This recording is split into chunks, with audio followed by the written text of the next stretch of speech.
Good morning class. सो join करिए जल्दी।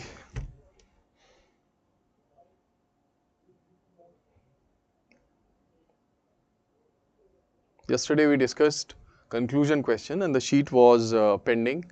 I gave you the remaining questions to solve at home. So let me first give you the answers of the remaining questions and then we'll take up your doubts. So till now you know that we have discussed the three types of questions.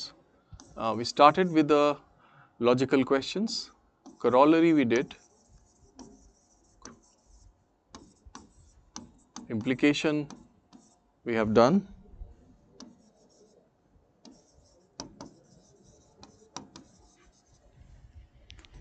And number 3, conclusion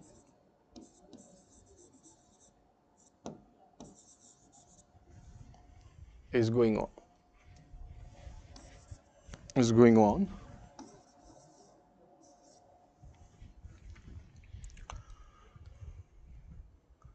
So I'm waiting for your response, your greetings.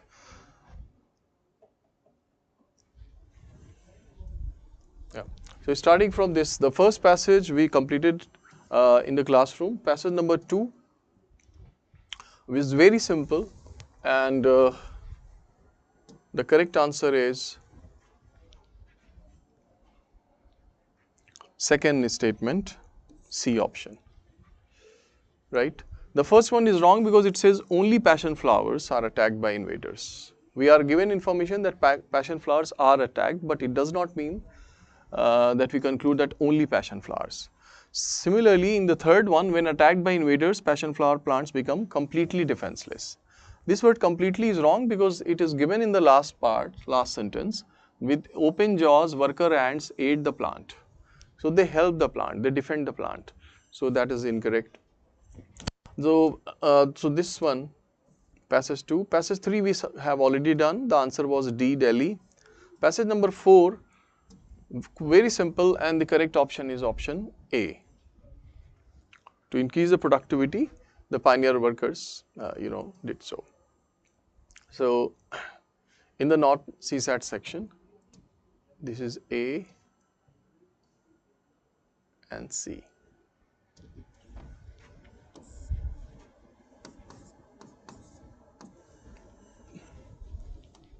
Passage 1, though we have already done, in case any student doesn't know the answer, it should be B option. Yes, may be harming. Then we have passage 2, C and D. Passage 3, option D. And passage 4, option A. And passage 5, again D.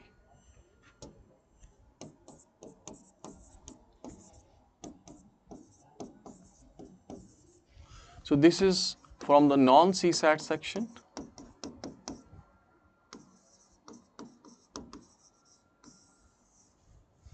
And now the answers from the CSAT section.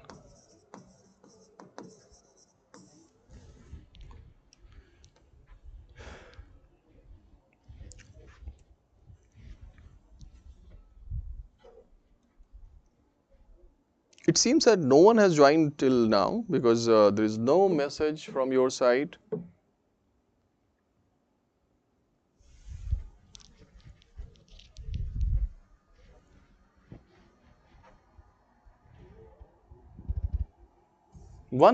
Passage number 6 is left. Passage 6, and your answer should be option B, Bombay. So for passage 6,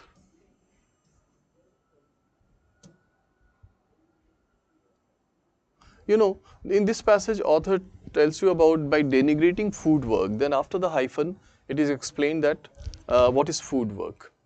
That's everything involved in putting meals on the family table. Then the original sentence resumes with another hyphen. So you all must know about the basic punctuational marks. What do they stand for? Right?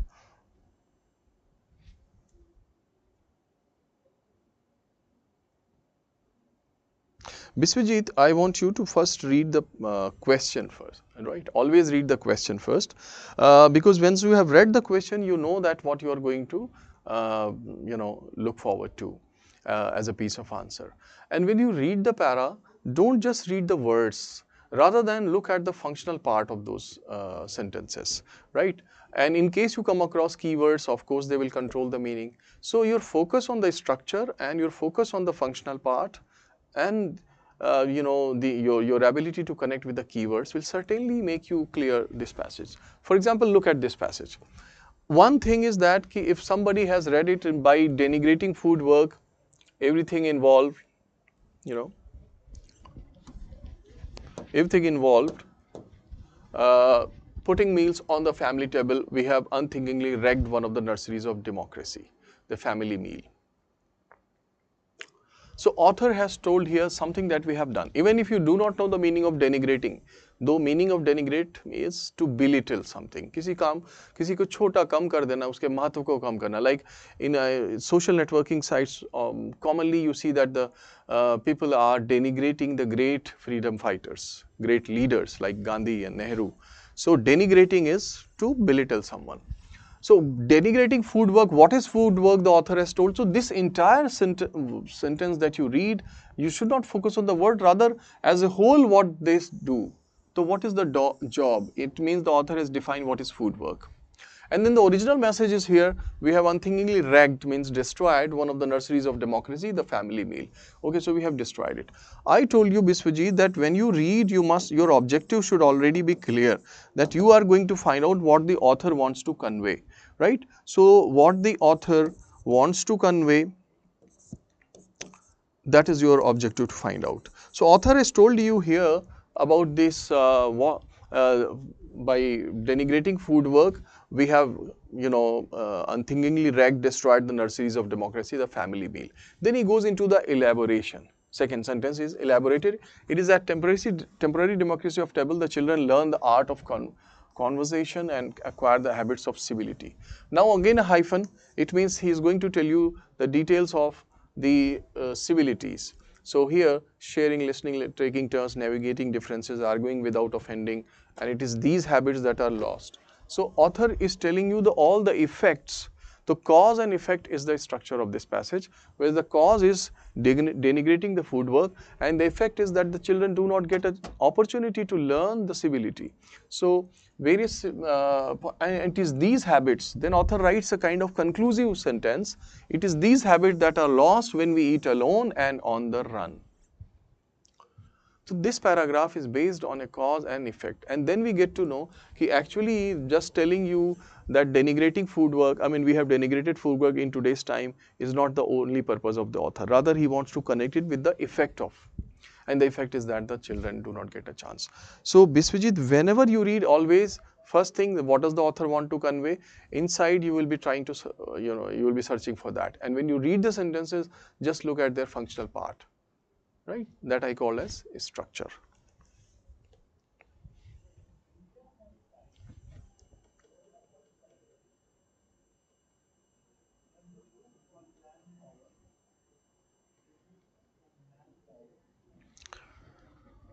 So BRS based question sheet, that test 1 is pending. I will discuss the answer of that question. As of now, you focus on this one. So here, the question is that which of the following will encapsulate the argument made above. And encapsulate means that it should contain the main point, the conclusion. So the correct option is option B. In today's jet speed world, it is more than food that is at stake. Why B is the answer? Because at times I have told you that it will be simply eliminating the other wrong options, and then the residue that you are left with will be chosen as an answer. So when you look at option A, dining together is losing its appeal. Dining together is losing its appeal is given, no doubt given in the passage. But does it encapsulate the main point? Complete, as a whole? No, because the effect part is missing from this. So effects missing.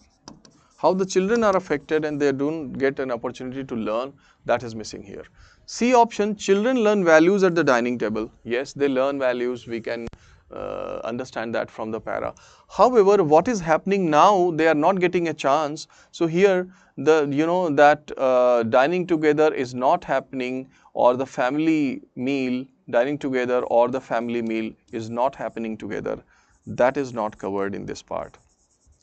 So in fact, you have to, when you are going to find out the conclusion that which option encapsulate the passage, you must look for that the main point of the passage must be present as a whole in the given option.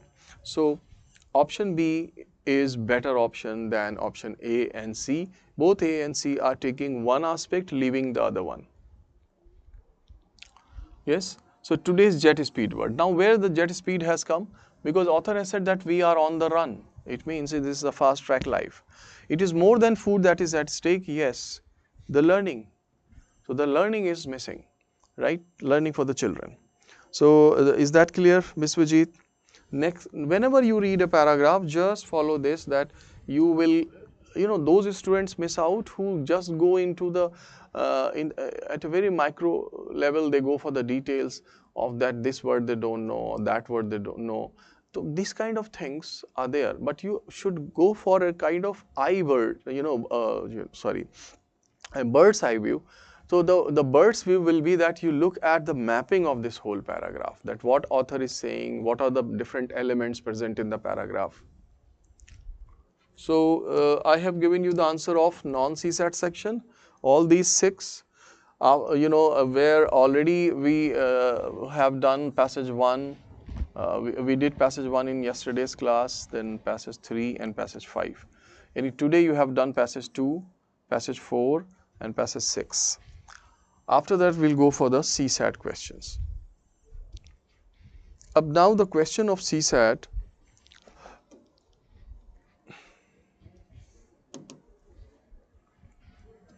Before the questions of CSAT I take up,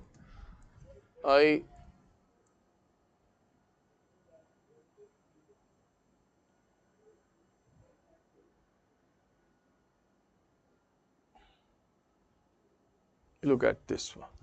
Look at this slide, how to identify the conclusion. If the conclusion indicators are given, yes, they help you. But you cannot expect that the conclusion indicators will always be given there. At times, the conclusion is written by the author without using any indicating words. So words like so and therefore and hence, they may be there or may not be there.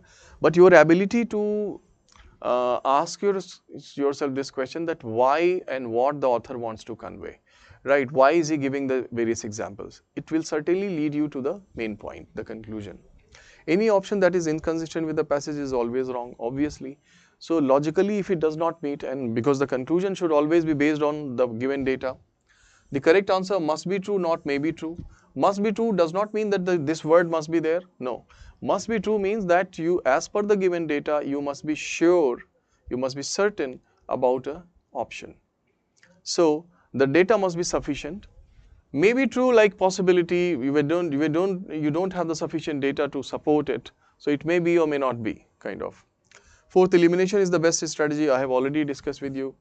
So eliminate, don't select the correct one, answer, eliminate the wrong ones. And simply ask yourself what the author is trying to tell you finally. That will lead you to the conclusion.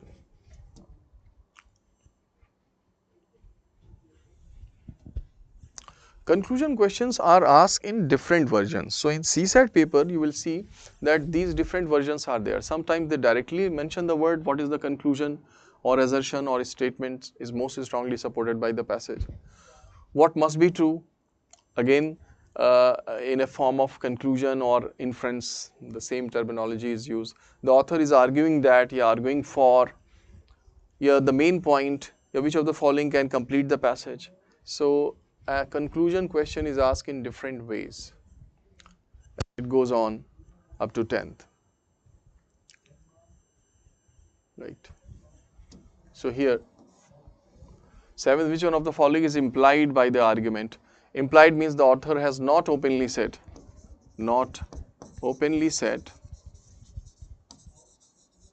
written. The author seems to suggest that if the statement above are true, then which one of the following must also be true, right? So conclusion has different versions. the author of the above passage would most likely to agree with which one of the following, and what you can conclude, of course. So the author will agree with that. So let's go to the CSAT questions.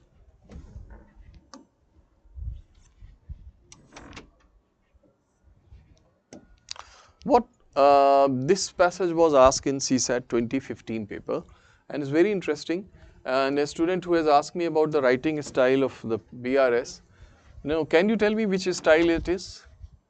This passage? This passage has a narrative style. A narrative style is a storytelling kind of style. Though UPSC does not ask narrative style, does not give in the paper quite often. The highest number of passages style, the commonly used style of the CSAT passages is persuasive, which is based on logic and reasoning and a kind of argumentative nature it has. Then we have descriptive, and we have expository, and then narrative. These 4 writing styles I discussed with you, and test 1 was based on that. So we'll discuss that test once we get the time from the conclusion questions. So folks, this one, the question is, this is a sensitive issue based story which tries to sensitivize the readers about. So it tries to sensitivize the readers about, yani what is the topic of this story? To which topic it is more connected to, right? Which point is being raised by the story? This is a very good question. And let me tell you that in fact when you solve the passages and you evaluate the options, you learn a lot. You get to know, number one, the style of writing wrong or right options by UPSC. So you get to know their orientation, their style. Similarly, you evaluate, you compare the options. So of course you go for deeper analysis, right? Third number, you bother to go for the data, in support of one particular claim or option. So so you go for a kind of investigation.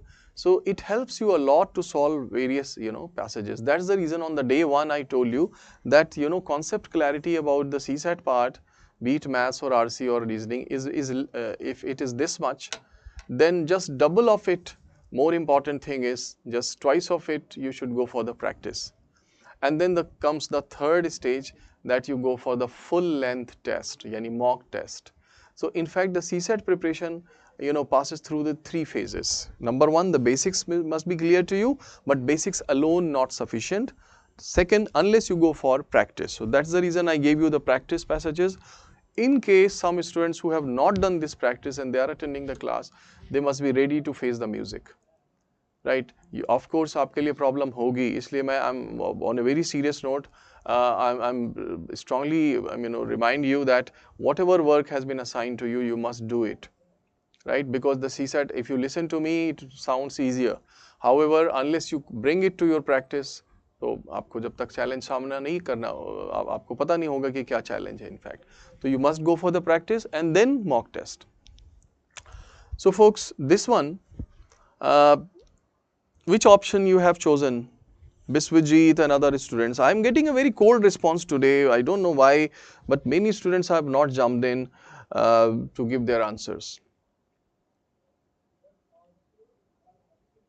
I was expecting that you will write your options before I discuss the passage.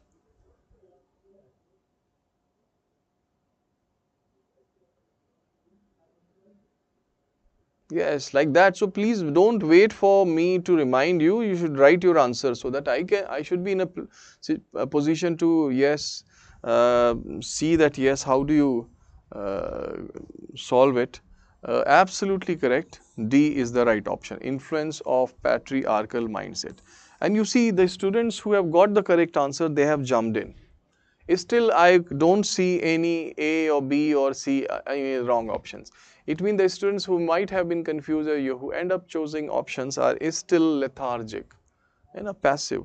तो ये है कि जिसको आता है वो ज़्यादा कोशिश भी करता है, effort भी करता है, right? And the students who are a bit weak, they try to hide it or they try to just safeguard कि ये बिल्कुल वैसे कि आपको कोई injury लग गई और आप उसको बचा के चल रहे हैं. So now first B appears on my screen. Right? Now why B is wrong? It says love and betrayal.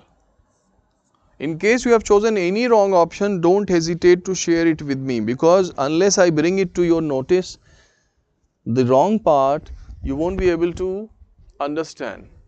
Love and betrayal. If you say that this is the topic, issue based, the issue of the story, then love and betrayal, love, everybody knows betrayal is deception, unfaithfulness from the partner's side. Yeah.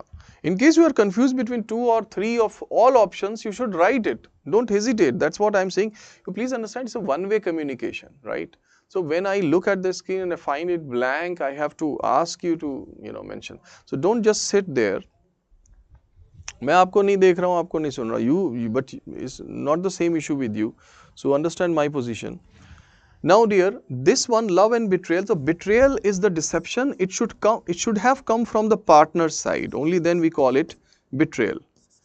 And the partner in this case, this person Manak and Guleri and Manak were happily married for several years, but do not have a child. Right? So when you go for betrayal, it means you put blame on Manak.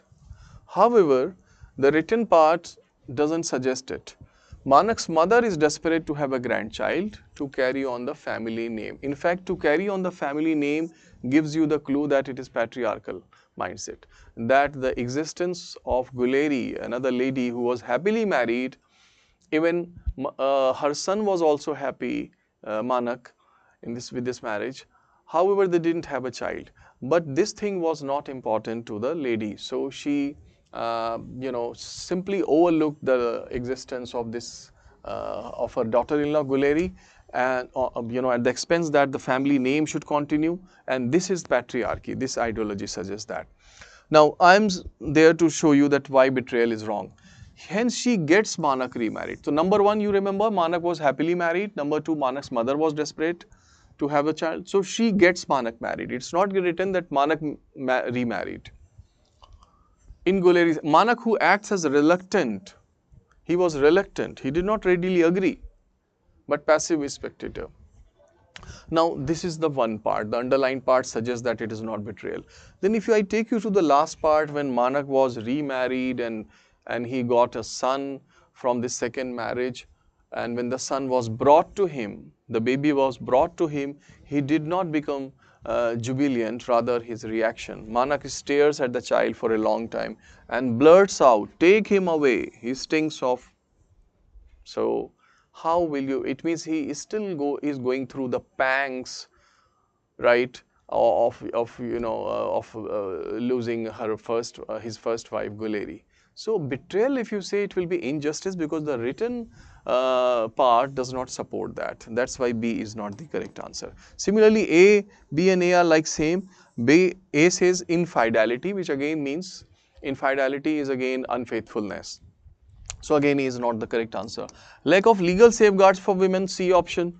Legal safeguards for women, no issue has been mentioned, no data given in the passage to suggest so. So we cannot just assume anything from our own side, right? We don't know that Guleri and Manak, whether Guleri approached some authority, some establishment, judiciary, executive or not. So how can we say that lack of legal safeguards for women? Though this is the only option D, that is correct, and majority of the students have chosen it. So what will bring in effectiveness in your answer finding? Understand that you have read the question, you have read the para.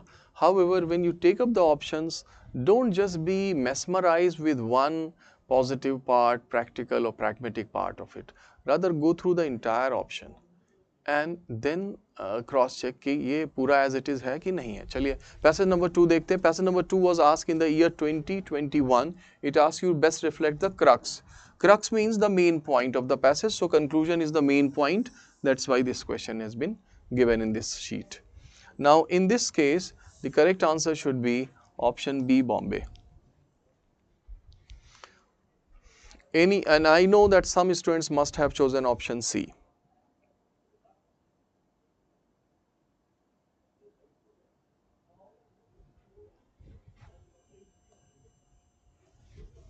Confused between A and B, A and D?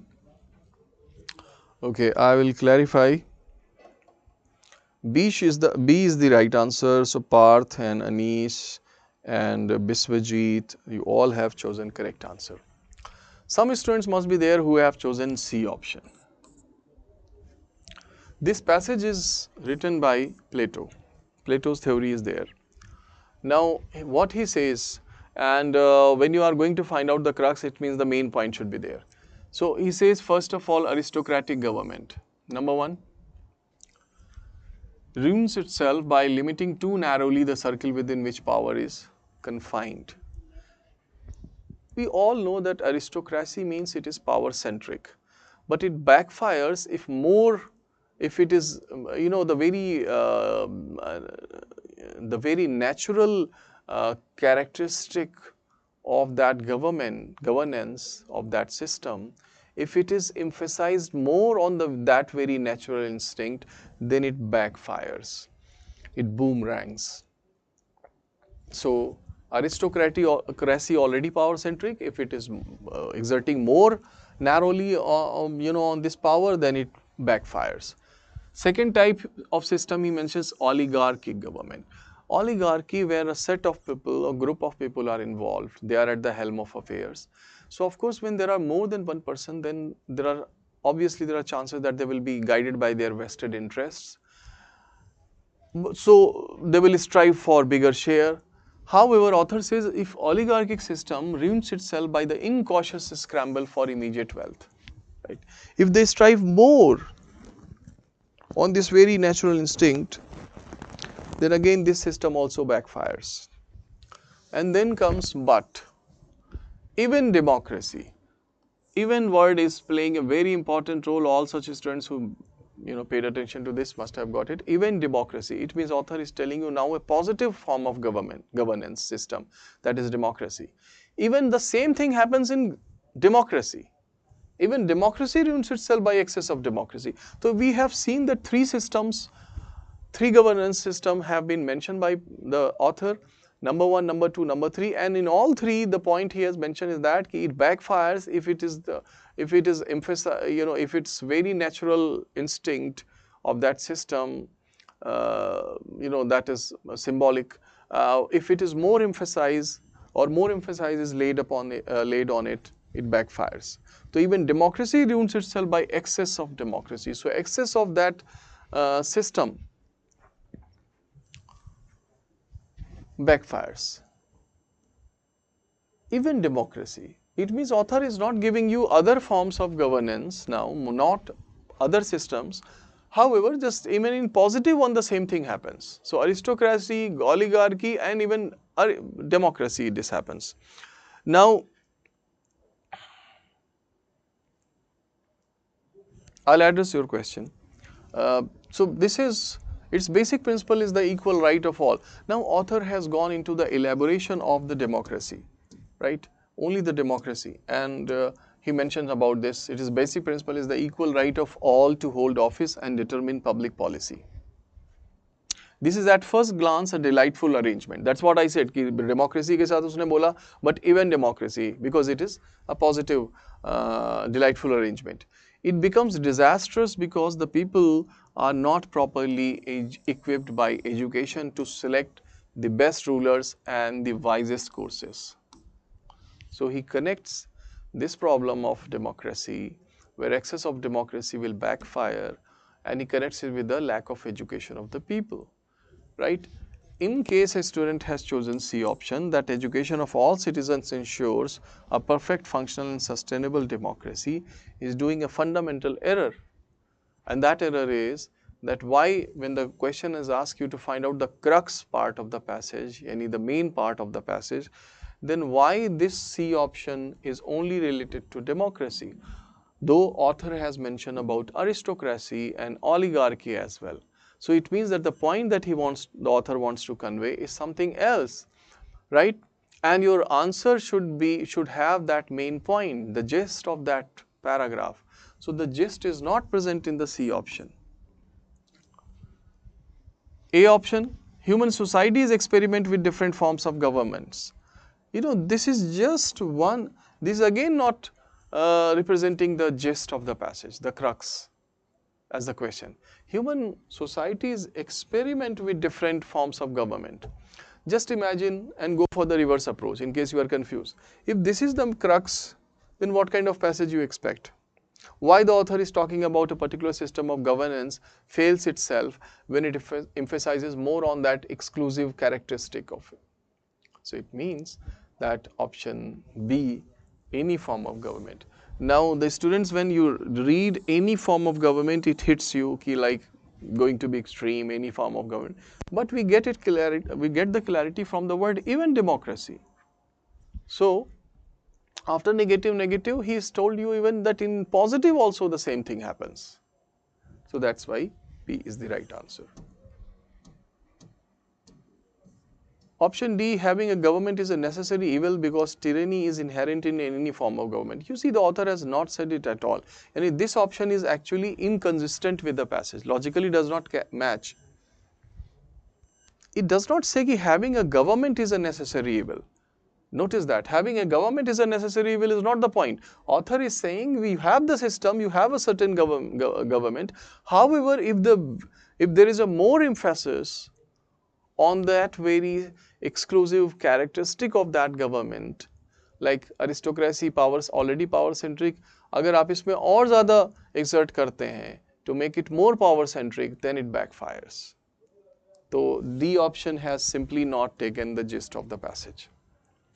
Now, a student has asked about you don't have stock of words, sufficient stock of word, how to tackle it in CSAT paper.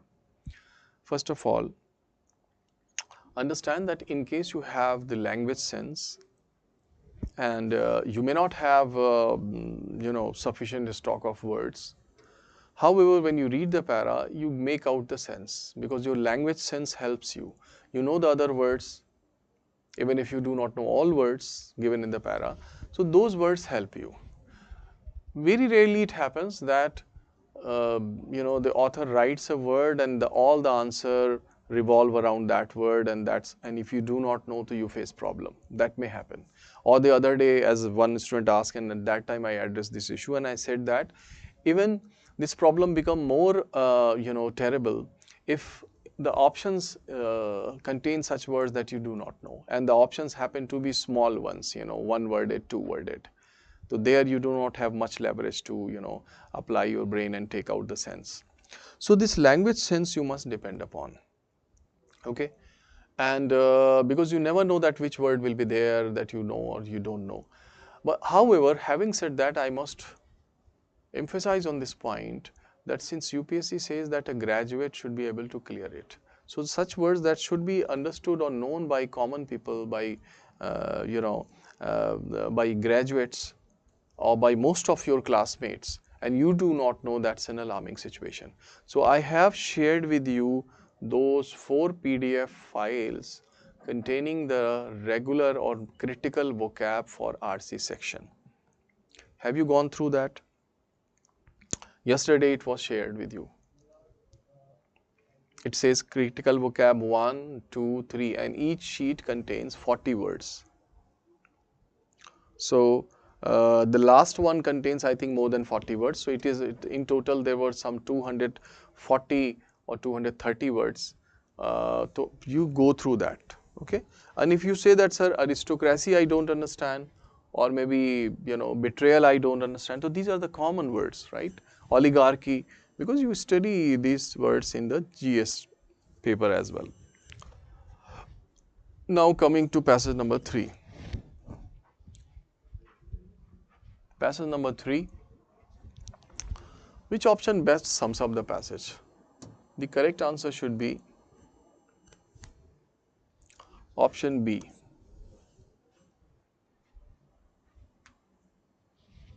Third B, yes.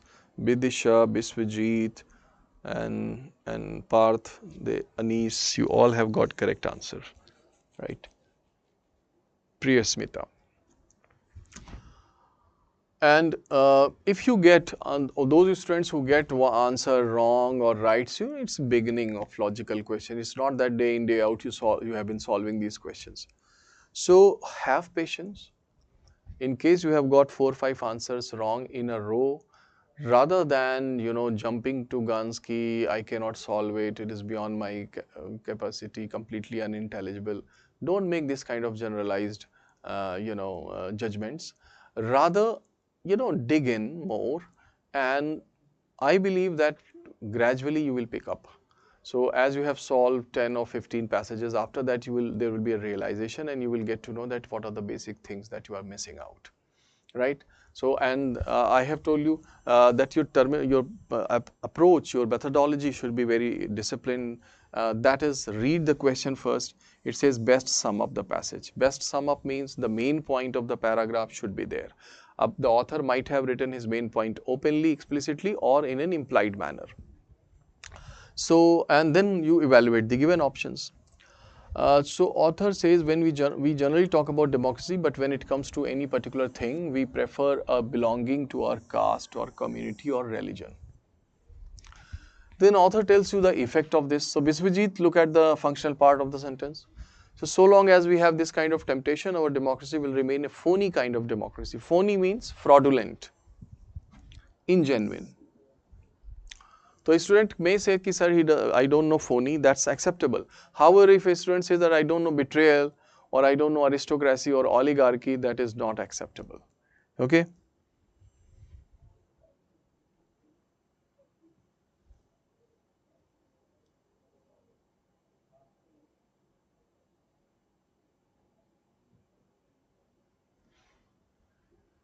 Okay, Tista, I have got your point. I'll discuss this.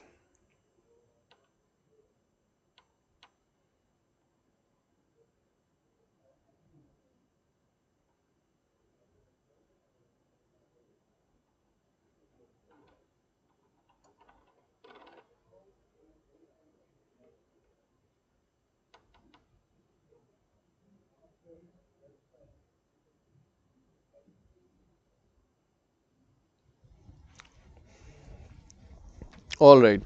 I appreciate that you have shared your concerns, and we'll address them. Let us first discuss the question. So here, author tells you the effect. So long as we have this kind of content, what will happen? So phony is fraudulent, ingenuine kind of democracy. So then author tells you the suggestion, his recommendation. We must be in a position to respect a man as a man and to extend opportunities for development to those who deserve them and not to those. So this is the recommendation. I have told you that the solution or the recommendation of the author plays a very important role, and it should be present as in the option when the question is crux based, yani main idea based. Fine. So here, option A, if you look at it, says our country has a lot of diversity with its many caste, communities, and religion. If you take, nobody would choose option A just because it is saying something which is a very peripheral issue, which is not primary or principal issue of the paragraph. Country has a lot of diversity. It may have lots of diversity, but what the author wants to drive home, wants to establish here, is that when it comes to voting, we go for belongingness. However, this will not be good. So opportunities should be given to all. This is his recommendation. Option A does not catch the whiff of this. Hence, it is incorrect. Option C, so far none of us have actually understood the meaning of democracy. I would say that C is a very deadly option. However, some students have written D as an अच्छा fourth का आपने D लिख दिया. So C option, so far none of us have actually understood the meaning of democracy. Please understand, it is understanding the meaning of democracy is not the author's point. Author's point is that in fact practice the right practices should be there for when it comes to voting or when it comes to have the perfect democracy, and that is to give opportunities to all. It is possible that you understand the meaning of democracy, yet you do not follow it or you do not practice it, as it happens with so many things where we understand the meaning of something, however we do not do that. People understand the value of time, punctuality, significance of health. It's like that they don't know that a certain food that they consume, what will be the after effects of that. They understand the value of health. So understanding is one thing, whereas doing and bringing it into your action could be another thing. That's very much possible. Author is talking about bring it into your action. He is asking you to give the opportunities to all, and when it comes to choose or select a candidate, you should do it on the basis of meritocracy. So dear, option C is misleading, and I want all of you to remember this word that CSAT examiner quite often use this word. If the paragraph is talking about doing or acting, some students may write it if they are prone to forget that if the author in the paragraph has highlighted taking an or has emphasized on taking an action or doing something, then the correct option should not be only focused on understanding or knowing, right? So what I am saying here, if the author has emphasized on doing or acting, yani taking an action on something, versus the examiner has written just knowing or just understanding, there is a discrepancy between both, right? So doing and acting is not equal to just knowing or understanding, right? So people who you know, who are smoking, it does not mean that they don't know what are the ramifications of that on their health. So knowing and understanding is one thing, and doing and acting is another, when author is talking about doing here. So C loses out. D says it will never be possible for us. It's the weakest option because author has not said anything around it. So passage number 3, the answer you have got.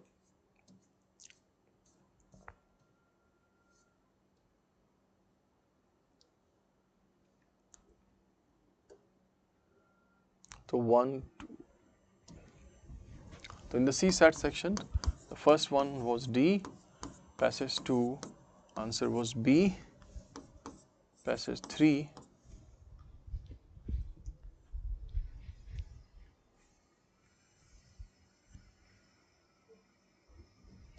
B.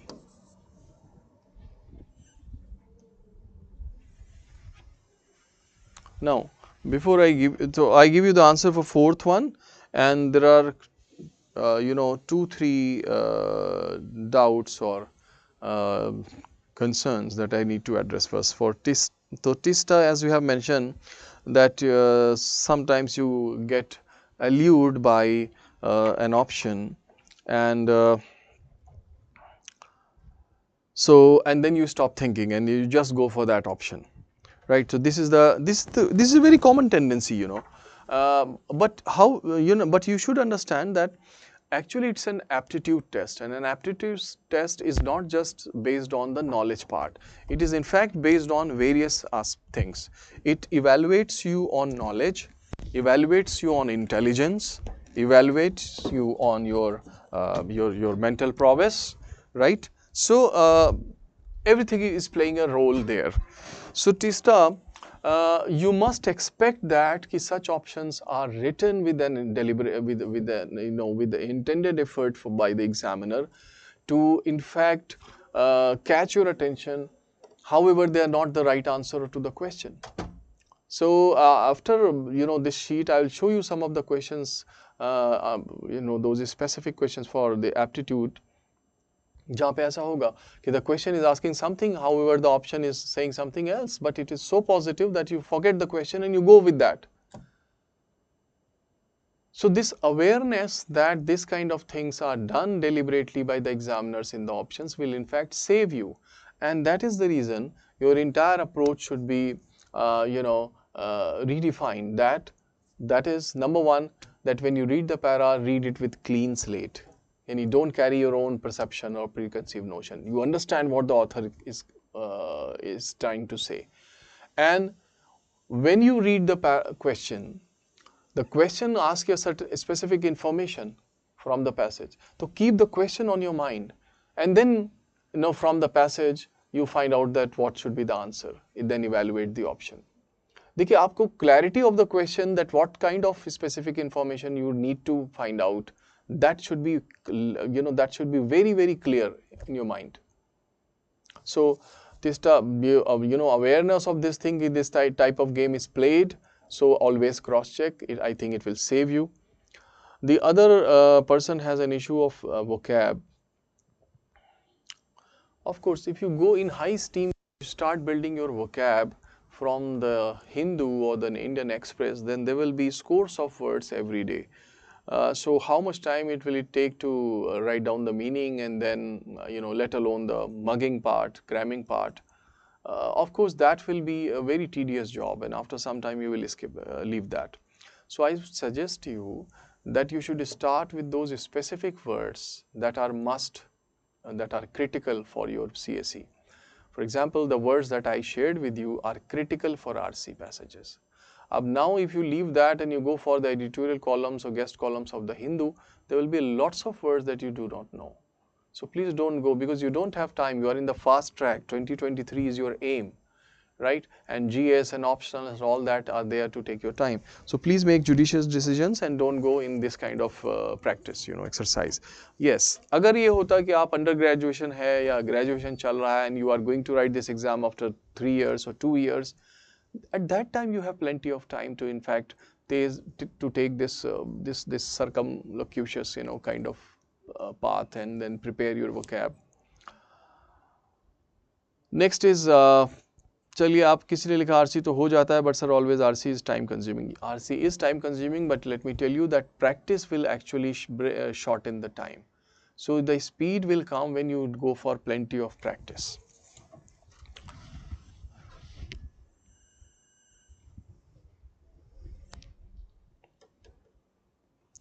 Okay, Biswajit. So passage number 4, you have you select option D. Now, folks, passage number 4 asks you that what is the crucial message of the passage. And remember that when the message is asked, it should be the message of the author. You all know that.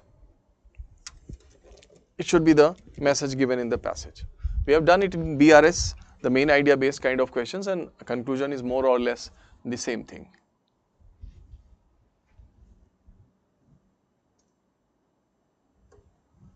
इसीलिए मैं थोड़ा सा अभी slow चल रहा हूँ.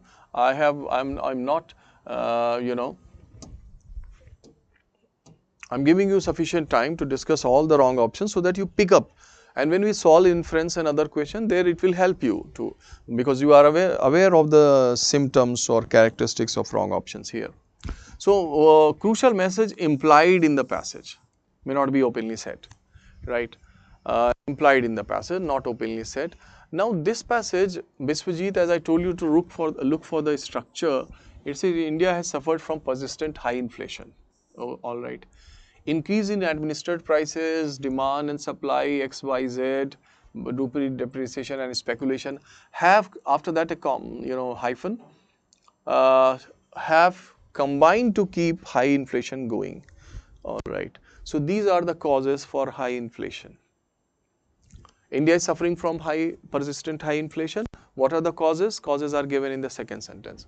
Then author says if there is an element common to all of them means he's talking about the previous one. So in the second sentence, causes, various causes are given. It is that many of them are the outcomes of economic reform. So it means economic reform is the mother cause. Yes? So structure tells you it is like A causes B and then B causes C. It means A causes C. So economic reform is the mother cause that causes, and the outcomes of that is mentioned in the second sentence, and then collectively they keep the persistent high inflation. So cause and effect you come across. Then author goes into the justification, elaboration of this passage. He says India's vulnerability to the effects of changes in international prices has increased with trade liberalization, right? So this is the elaboration, just to tell you the gravity of this situation. The effort to reduce subsidies has resulted in a continuous increase in the prices of commodities that are administered. Now, when you go for option, first eliminate the weaker ones.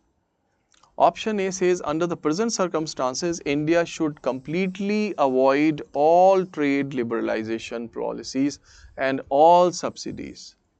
Full of extreme words. Is it the author's message? India should completely avoid.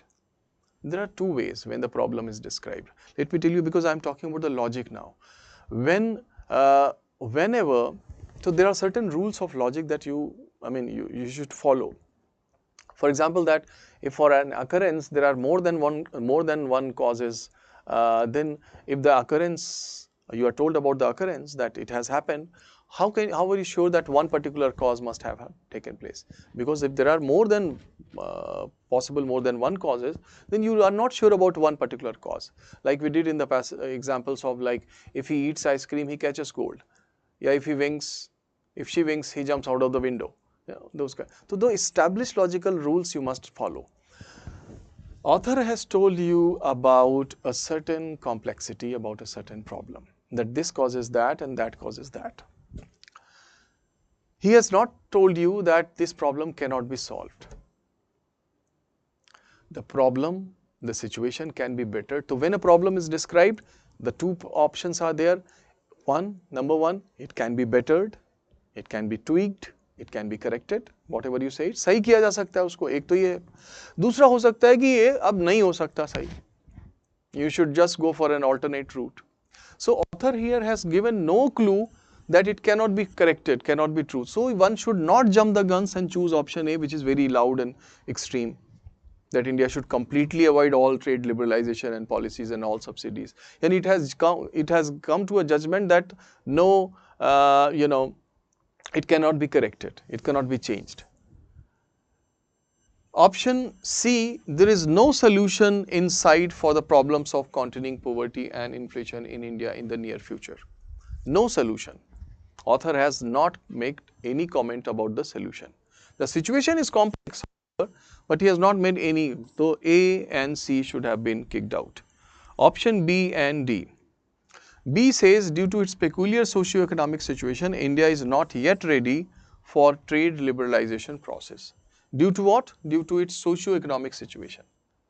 And you are supposed to find out, the correct message.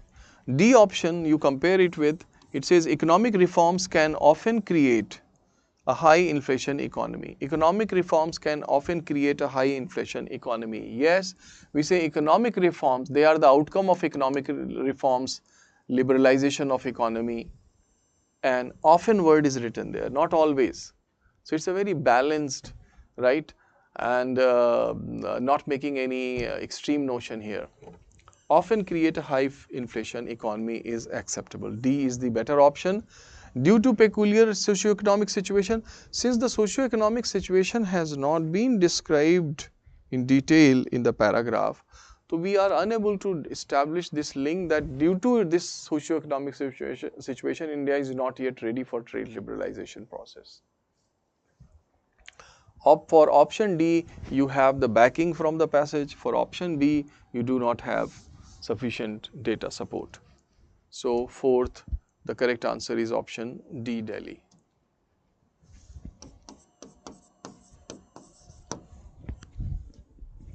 Now, facet number 5, and the conflict between man and state is as old as state history. The correct answer for facet number 5 should be option A. 5A. Yes, it is the correct answer, 5A.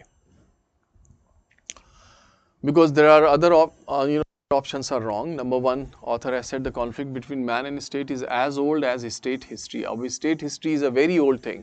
Even during the time of the kings and emperors, the state was there. So option D cannot be chosen, which only talks about constitutional guarantee of freedom of speech. Right? It has narrowed down. Option B is wrong.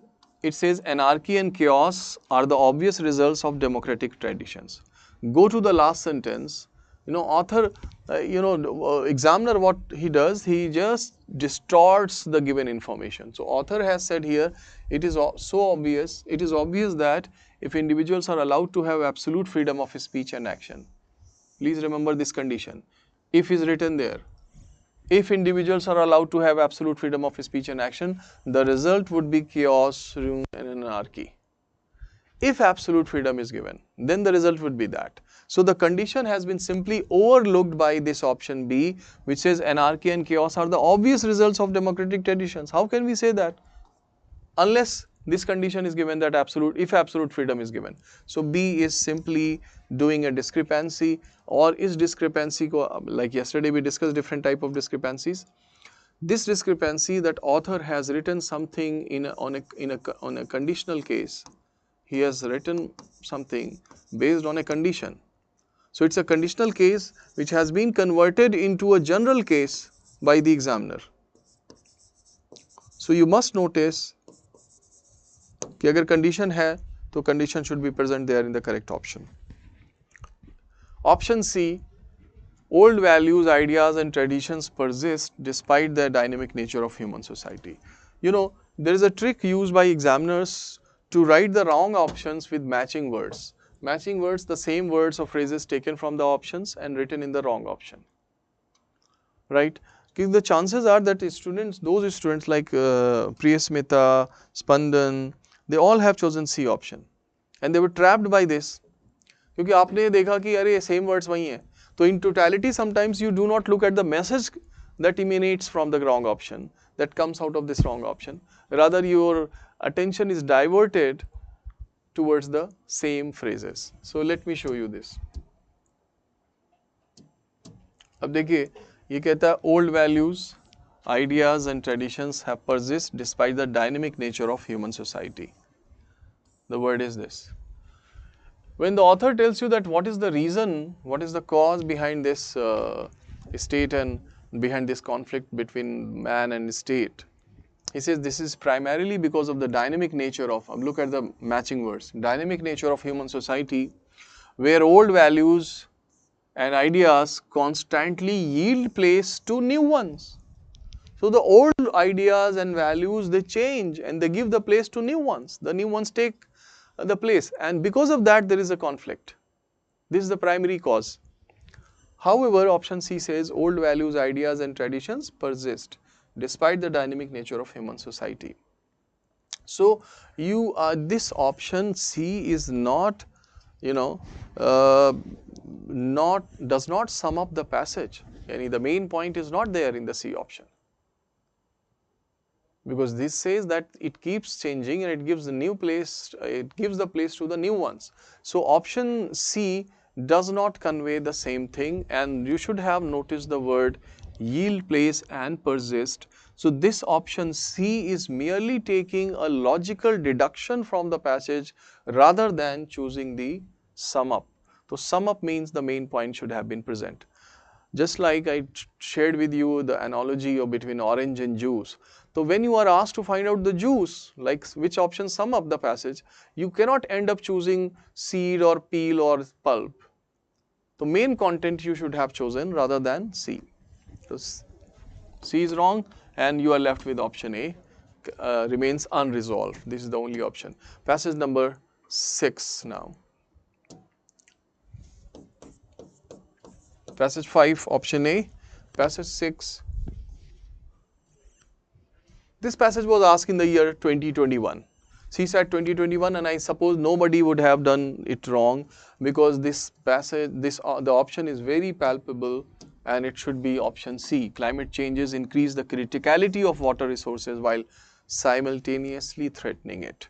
Criticality of water resources have been mentioned. Throughout the passage, the author has mentioned the effect on water, rainwater. Right?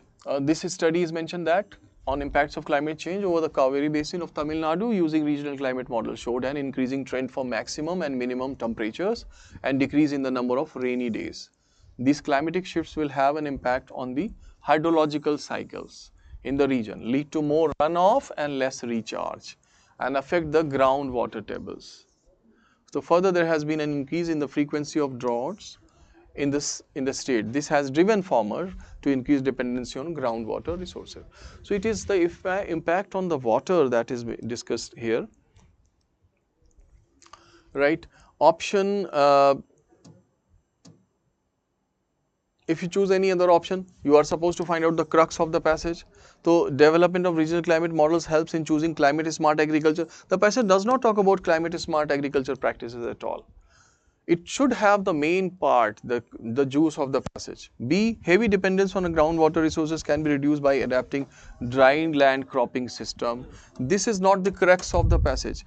Do remember that when you are asked to find out the crux of a passage, you have to find out the option that is that has been the main point raised by the author in the passage.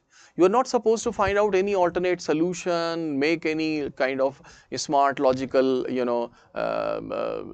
interpretation, deductions, any inferences. You are supposed to find out the main point set by the author. The main point revolves around the, in this study, and the impact on the water part, on the water cycle. So this C option is the right answer, and D again loses out because climate changes cause the farmers to adopt unsustainable livelihoods and risky coping strategies. This risky coping strategies is not the main point, only given a passing reference in the last line. Next, so passage 6, the correct answer is option C. Now passage 7, best implied. The correct answer should be option D. Let me see how many have chosen for passage 7. The correct answer is option D. Yes, good. So Sukanta, Aditya, and many others whose name I cannot read here. 7th D they have chosen. Good job, Parth. Yes, 7D. There's no doubt about that. And those students who have missed this option should have noticed that this paragraph talks about problem plus solution, and I have told you this thing earlier also, the structure, both things are there, problem and solution. Unemployment is the problem being discussed here. Solution author has given in the last sentence. He says only those sectors that drive domestic demand such as health and education can comfortably fill the other half. 12 million jobs can be created by those sectors that drive the demand in health and education, and health and education sectors are the social sectors. So D option, increased social sector spending, is imperative for large scale job creation. The correct option for the crux based question, for the conclusion question of a prescriptive passage, yani where problem and solution both are given, the correct option must always contain the solution part. Do remember this line when you evaluate the option. So any option that simply overlooks the solution part should never be chosen. For example, option A, strong measures need to take to reduce the rural to urban migration. Now, rural to urban migration, it does not make sense at all, because you see, the problem of unemployment is not being discussed here. B, the working condition in construction and unregistered manufacturing needs to be improved. That condition is not good enough there, right? However, this is not the main point. So this is not the author tends to say, because the solution is missing from here. Solution missing. See, service sector has been reducing the problem of unemployment. Nobody should choose it because the service sector has not been projected here in a positive way. Author has said services where labor tends to be most productive are not generating the additional jobs. So how can we say that service sector has been? It is inconsistent to the given para. Okay, so passage 7 and the correct answer is option D. Then passage 8, author talks about the GM technology, and the crux part is option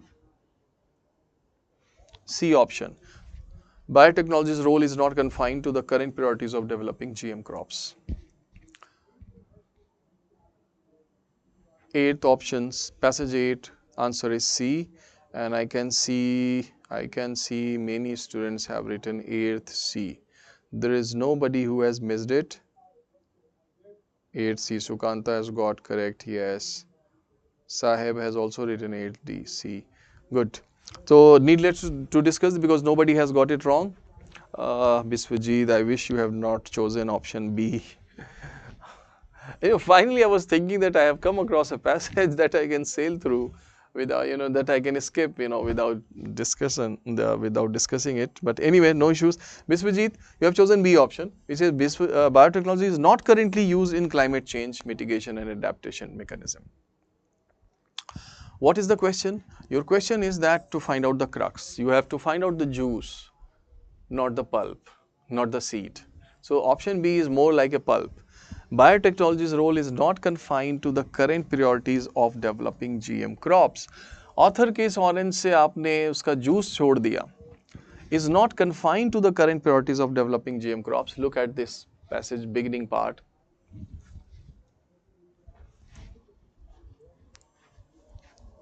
When author, after telling you the context, he said, thus biotechnology's role in agriculture and regulation of the same cannot be understood solely in the context of the current generation of GM crops. And there should be a broader perspective. All the aspects should be considered. So he takes one after the other. He says there is a need to take a comprehensive look taking into account various aspects, socio-economic aspect, domestic regulation of biotechnology, cannot be weaved in, isolation of trade policy. This should be considered, that should be considered. It means biotechnology's role is not confined to the current priorities. Rather, it is a broad one. If you go for option B, Biswajit, you have simply looked at one part, myopic.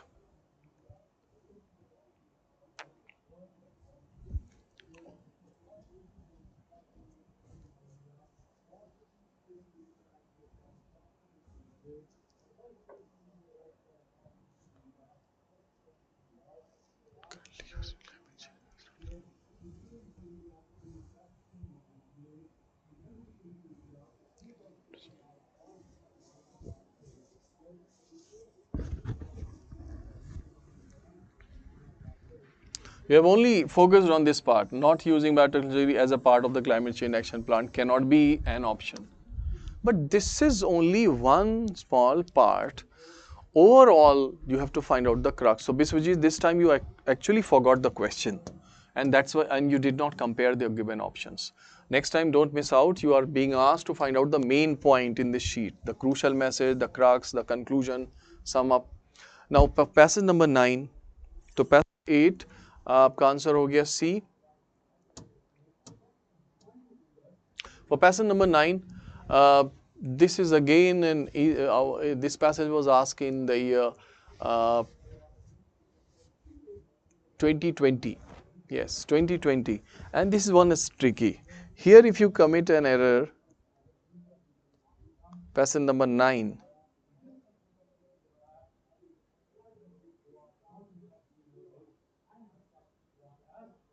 somebody has chosen B option. Others have not written their answer for passage number 9. लिखिए आपने क्या choose किया है passage number 9 के लिए.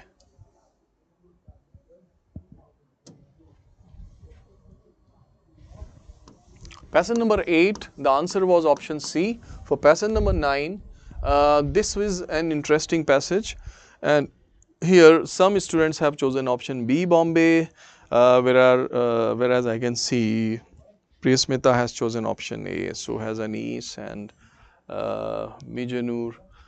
Dear, look at this passage. You have to find out the crucial message, and the author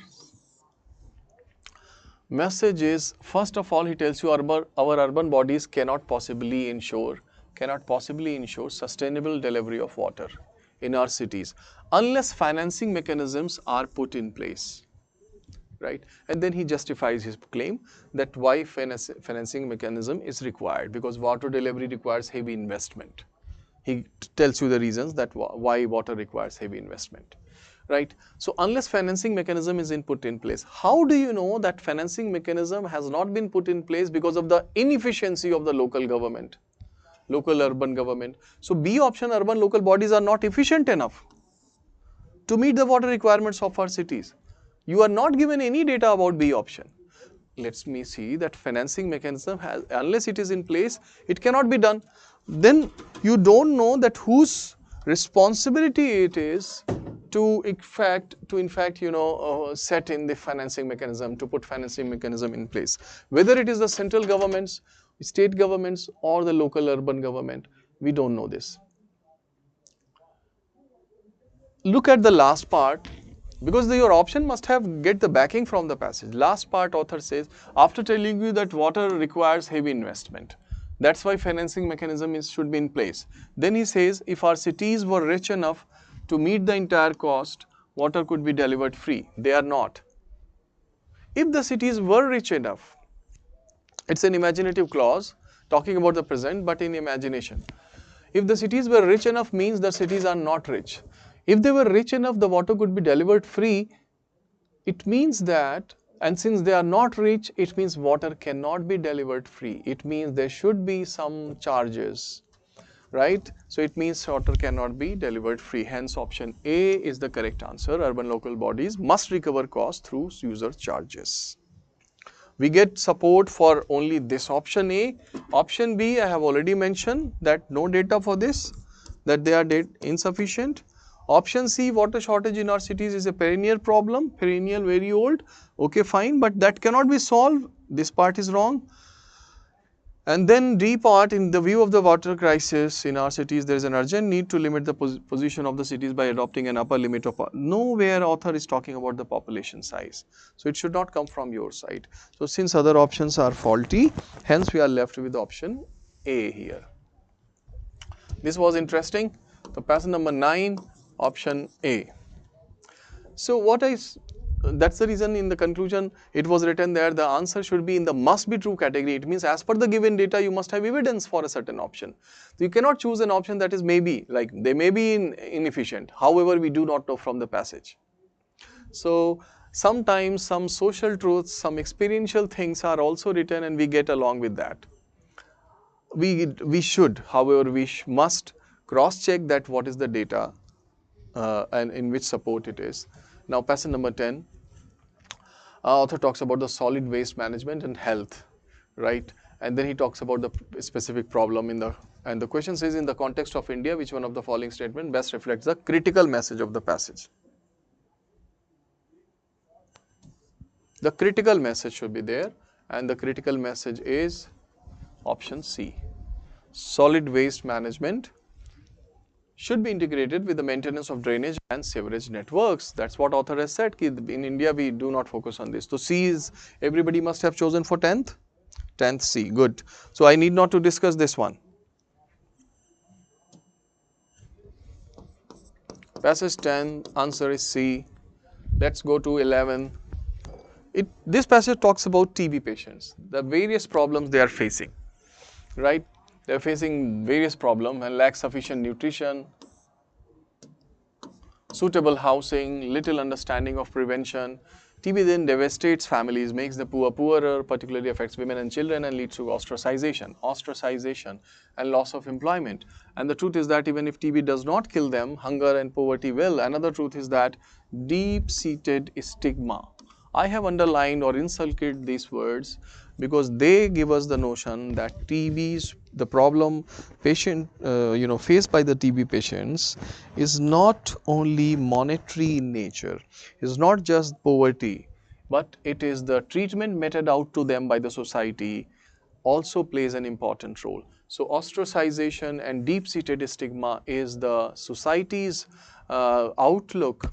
It tells you about the society's treatment to the TB patients. Hence, option D cannot be chosen, which says India will be free from diseases like TB only when, look at the condition word, only when its poverty alleviation programs are effectively and successfully implemented. So this option says that it is only a money related problem. So if it is sorted out, it will be sorted out. However, ostracization cannot be sorted out by this way. Option C, government's surveillance mechanism is deficient and poor people have no access to treatment. Author has not said this extreme version that people have no access to treatment. The access could not be that effective. I mean that much, as much as it should be. So C is wrong because it is an extreme option. Option B, curing TB requires more than diagnosis and medical treatment. Obviously, the treatment meted out to these patients, the counseling part and all. A, TB is not a curable disease. Author has not made any, has not made this kind of judgment there. So that is wrong. Passage number 12. So passage number 11, it was B option.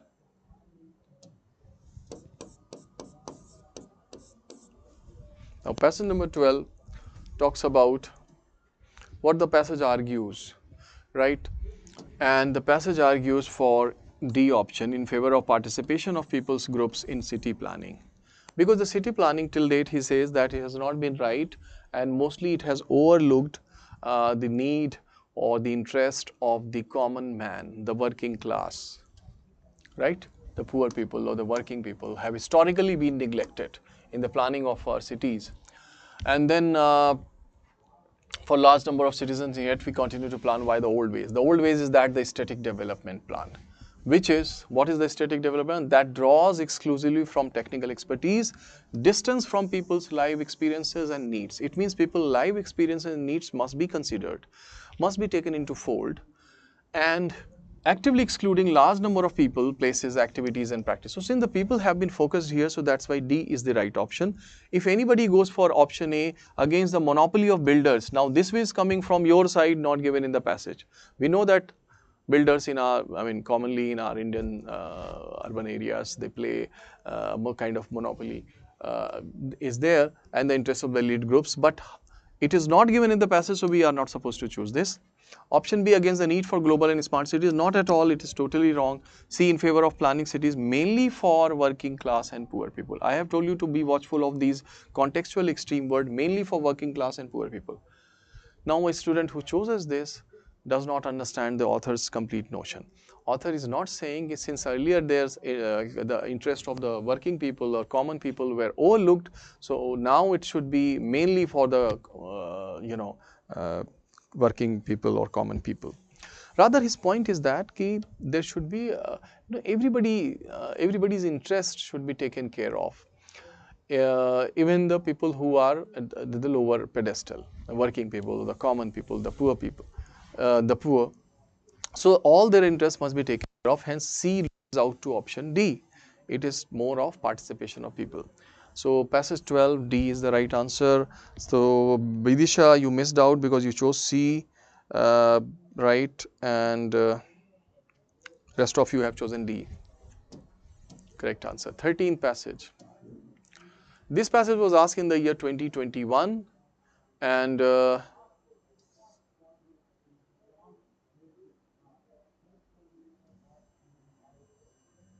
passage 12, it was D. Passage 13, central idea of the passage you have to find out here.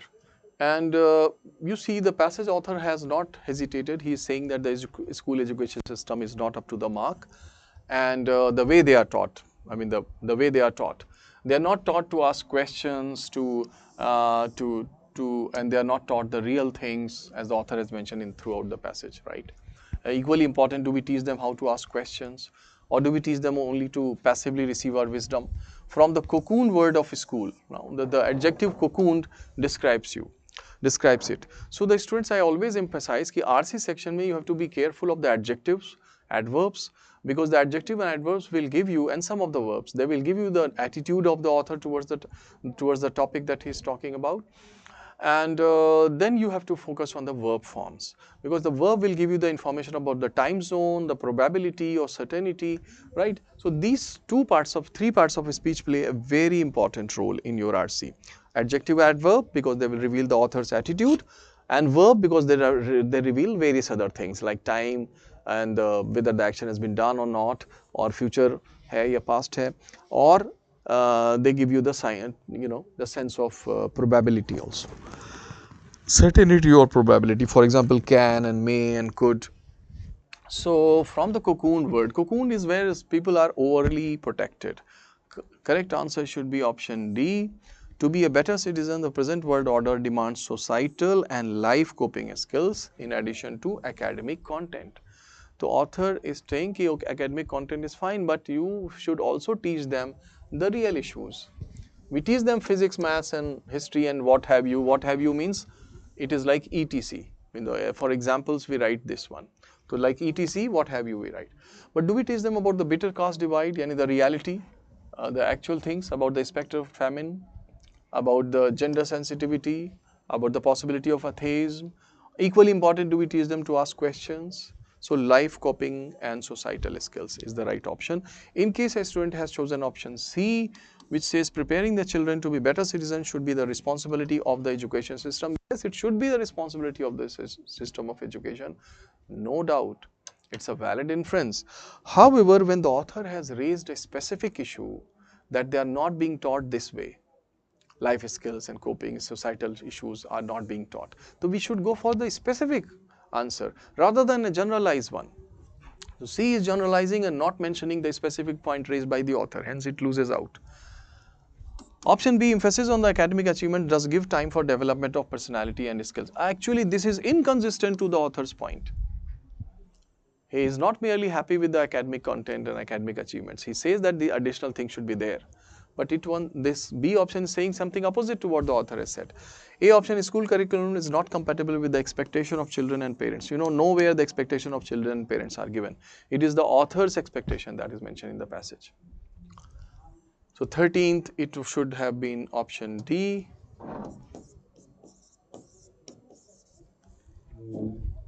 Passage 14. Nothing exists in a natural state. This passage was asked in the year 2021, CSAT 2021. It's a good passage because it is, it is abstract in nature. और abstract में आपको थोड़ा सा issue आएगा, especially those students who do not know, who do not have the contextual information. So this one says nothing can exist in a natural state which can be called good or bad by common assent. I underline the main words here, common assent, and assent, you know, assent is the agreement, approval. So common assent, since every man who is in a natural state consults only his advantage. Now author goes for the justification part, right? And so he says that in natural state people will be guided by the vested interest, so they will get the reasons to justify conceive a natural state, but only in a civil state. He says civil state. So common consent, civil state, common consent, assent. The author is talking about the democracy, the civil state, right? Hence option, option A should be chosen. The conception of what is right or wrong exists due to the formation of a state. Why option B loses out? Some students, Sukanta has chosen, Sahib, Sukanta, they have chosen option B. Let me tell you why B is wrong. Unless a ruling authority decides, be careful of such expressions that do not give you the clear picture. Unless a ruling authority, a ruling authority could be a dictator also, could be aristocrat as well, whereas a democratically selected government. So, but ruling authority does not clear the picture, whereas the author talks about civil state or common consent, where the public consensus has been taken into fold, has been considered. Got it? So that's the reason B misses out. So this was a very shrewd option. Option C, man is inherently immoral and selfish in a natural state. Suppose if this is the, go for the reverse. If this is the central idea, then the passage should only talk about the behavior of this very characteristic, this very instinct of human behavior, that they are inherently moral and selfish. Why the author is talking about then civil state? Right? So if you just go for the reverse approach, the missing part is very obvious. D part says the idea of what is right or wrong is necessary for the survival of human species. Totally incorrect. Survival is not being discussed in the passage. Right. So option A was the right answer. However, it was a good passage. Passage 14, option A.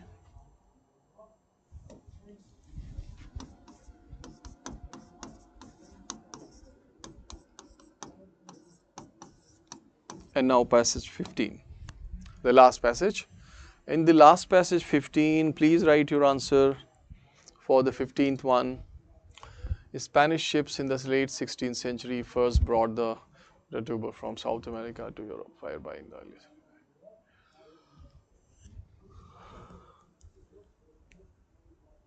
This is 16th century and this is 19th century written here. So for this longer period of time, it was used there as a food, as a main course. The Irish were soon almost wholly dependent on the potato, okay? Wholly dependent on as their staple food. And they were planting primarily one prodigious variety. the lumper one, potato, whose genetic fertility would be cruelly exposed by the fungus. In 1845, spores of the deadly fungus began spreading across the country, destroying nearly all the lumpers in its path, and the resulting famine killed or displaced millions. So this is a description of a certain thing happened in 16th century in Spain when this potato breed was brought, and then Ireland solely dependent on it. From this, option A, for introducing any foreign plant into a country, the soil and climate conditions of that country should be suitable. Do understand that soil and climatic condition is not the issue here, because for a long period of time, they were brought in 16th century, for until 19 they used it, and then something happened. So the issue was because of this fungus, not the there was a compatibility of the soil and climate conditions. So this is wrong. Option A is wrong. B, as a staple food for a country, tuber crops like potato cannot replace cereal crops. Nothing has been mentioned about this one, so B is also wrong. C, some of the fungal infections of plants cannot be prevented or stopped from spreading across large areas. Some of the fungus also cannot be prevented, we cannot say, because it is talking about the present scenario. Option D is the right answer. Relying on a homogeneous food source is not desirable. Relying on a homogeneous food source is not desirable because they suffered in Spain because they were dependent on this food. So students like Spandan and Avijit, Bidisha, Parth, you all have chosen option A. And option A talks about for introducing any foreign plant into a country, the soil and climate condition of that country should be suitable. So the soil and climate was suitable. Otherwise, if the soil and conditions are not suitable, तो फिर कैसे इतने साल तक ये देखो 16th century they were brought, and 19th century, whereby in the 19th century it had become a reliable backup. So dear, ये दो century 17th and 18th and then in 19th this happened. So if the soil and climate if they were hostile, of course they would not have been able to grow it there, and it would not have become their staple food. So A loses out because of that. Cannot be prevented. The story is talking about the 16th century issue, and 19th century something happened. How can we conclude that the critical message is not that? You need to find out the message of the author. Relying on homogeneous food source is not desirable. Yes, this is what we get. So author's discussion of this same homogeneous food, and the Irish people becoming dependent on that is the main issue. So D should have been chosen.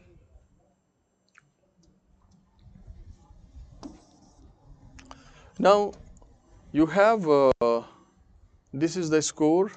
The conclusion sheet we have now completed, and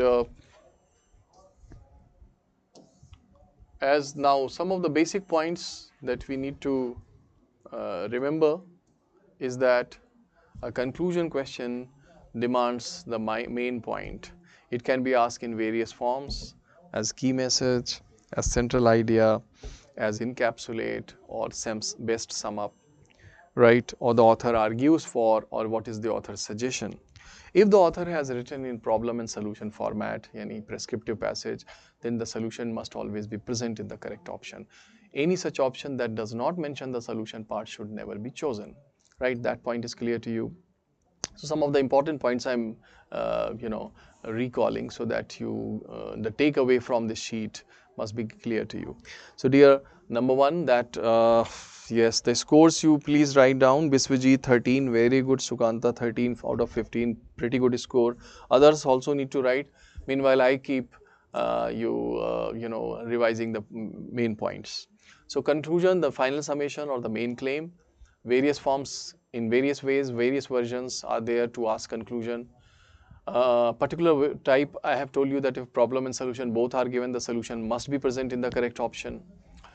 Then evaluation of the options is a very important part, and always go back to the passage and find out whether the author has really said that or not. Do we have the sufficient data present in the passage or not? right? So the correct option should be logically consistent, should be in line, should be harmonious to the given facts used by the author. For example, that passage was very confusable when the author said that the sustainable delivery of water by local urban government is possibly uh, something impossible for them unless the financing mechanism is put in place. तो अभी वहाँ में देखना है कि do we have the data for any given option or claim or not. So be careful of conclusions. When you go for the conclusion questions, either the conclusion is directly given in the passage, you need to identify, or if the conclusion is missing, you need to supply. Whatever you do, supply or you identify, it should be the main point. Okay. So 13 out of 15, 12 and 14 out of 15, this kind of score students are getting. 10 out of 15 is also there, right, which is not very bad considering your approach as of now. But with each question you learn, and especially you focus on the data given. So it should be the deductive case or inductive case. So deductive case may the data will be sufficient for the conclusion. Inductive case the data will not be sufficient, right? So dear, now is the time to take up another question, or now if you have any specific doubt, do mention.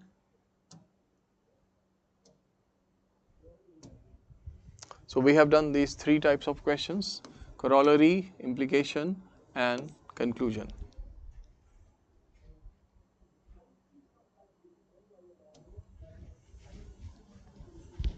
Now the fourth type of question that I am going to discuss with you will be much easier.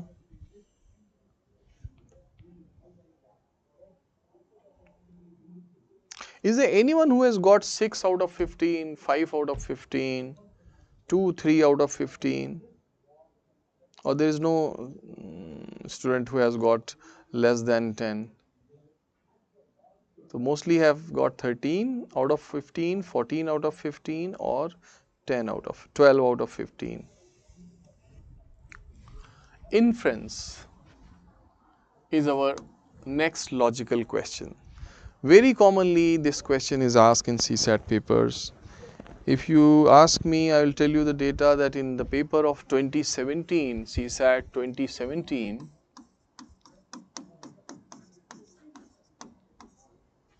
9 questions of the two were inference based. In the paper 2019 and 2020, there were some 5 to 7 questions based on inference, both years. In 2021, UPSC asked 4 questions based on inference. Okay, so the inference question is important. One of the most important questions is inference. Now, what is an inference? Because about each question we discuss one part, that what kind of information the question seeks, what that question is. And then the second part is that how to analyze the passage to extract out that information. Then the third part is that what are the symptoms of the options, right option or wrong options. So folks, starting with the first dimension, the basic question that what inference is, I must tell you that inference is, in fact, to arrive at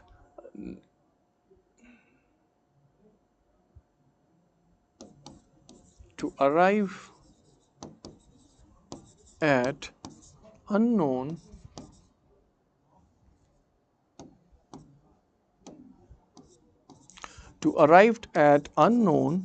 on the basis of the known.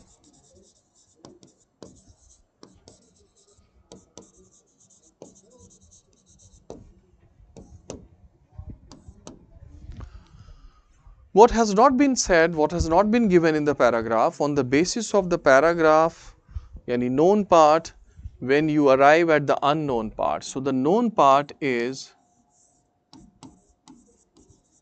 what is the known part? Known part is the data that is given to you in the paragraph, the facts that are given to you in the para. So maybe based on the whole para, when you arrive at the unknown part, this unknown part is your inference. However, when you arrive from known to unknown, here you use reasoning. And logically, it should be deducible, it should be connected. So, inference is, you must be feeling by now that yes, there is a similarity. There is a similarity between inference and conclusion.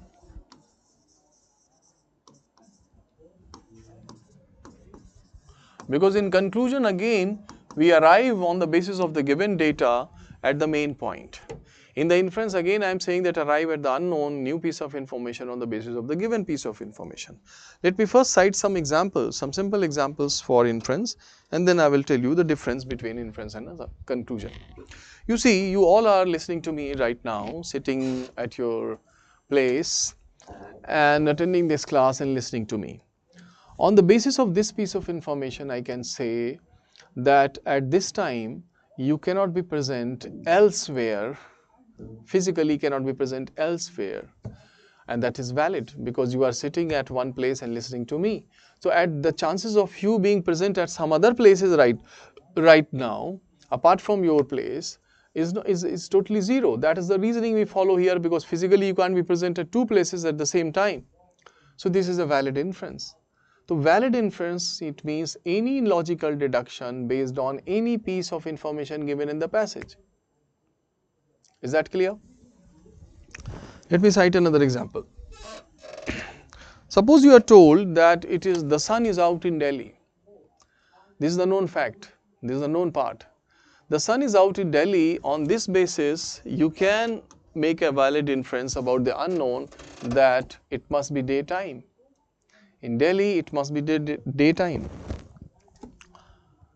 If you are told that the sun is not out in Delhi, you cannot say that it must be night time, because who knows, it is cloudy, right? So dear, whenever you make an inference, you have to be careful of the data given, the logic you apply, and then whether the correct option is logically and rationally connected with the passage or not. Somebody is living in some highlands, and there he notices that the lake nearby his house. In the night, he sees that the geese are swimming in it, the ducks are swimming, and then this person comes home and sleeps. In the morning, when he gets up, he opens the window to have a look at the lake. He finds that the lake is completely frozen. From this entire known story, what is the valid inference you can draw? The valid inference the unknown information that man can go to is that the temperature must have gone down overnight. Because in the night, the ducks were swimming, it means it was the water. It was water. However, now it is completely ice. So that is possible when this scientific fact, like the temperature must have gone down overnight. So inferences are any logical deduction that you make, that you deduce on the basis of the given piece of information. More or less the same you were doing in the conclusion. However, the difference between the two is that the conclusion is always based, or should always be the main point. It should always be the main assertion, the final claim.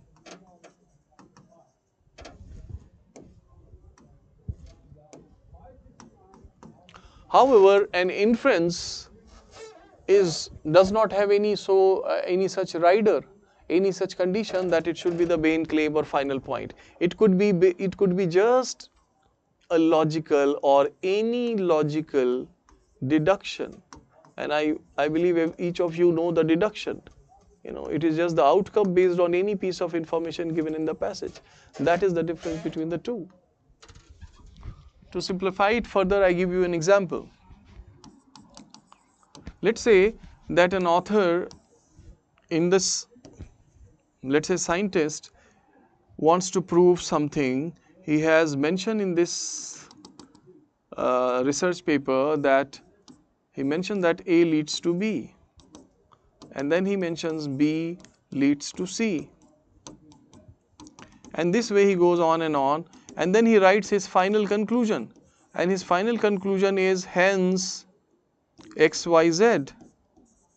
So his hence XYZ is in fact the main point, it is called conclusion that we did in the previous sheet. Hence XYZ, based on the entire article, this is the final claim or final summation of the article, so it is a conclusion. Whereas if you look at this part, A leads to B and B leads to C means A leads to C. We can make this inference that A leads to C. It's only an inference. So an inference is not necessarily the final claim or the main point. So when you are given a paragraph and you are asked to find out the main conclusion, you are supposed to find out the main point on the basis of all the data premises given in the para, which option is connected and consistent to that. When you are asked an inference based on a para, you are supposed to choose such an option that is a logical deduction based on any piece of information given in the passage. Not necessarily like this one, the main point, but it could be any point based. It could be even based on an example. However, it can also be based on the main point. So an inference has a wider range. It could be any kind of logical deduction based on the paragraph, right? Whereas the conclusion is a fixed thing. So we can say that inference is a type of conclusion because it's a logical conclusion, it's a logical deduction. So all the inferences are a form of conclusion. However, all sorts of conclusions are not inferences, right? So that is one difference, that it is the main point based and this is any logical deduction. This is the main point itself, And based on this main point or final claim, when you make any logical deduction, that is called a corollary. That's called a corollary based on any main point written by the author. So the inference could be based on any piece of information. Now, one more difference is that the inferences are not written in the paragraph, whereas the conclusion is also maybe written in the paragraph. Generally, towards the end or at the very beginning, the conclusion is written. However, the inference is not written in the paragraph. So the difference between the two is clear. The further clarity will be with the help of the questions. So I think I can accommodate some questions from this worksheet. कुछ आपको slides भी दिखा देते हैं.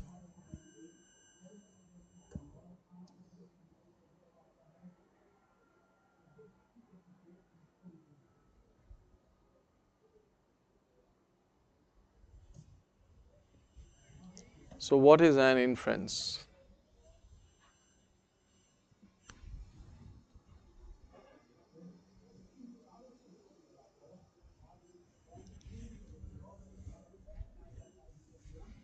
I've already shared this example with you.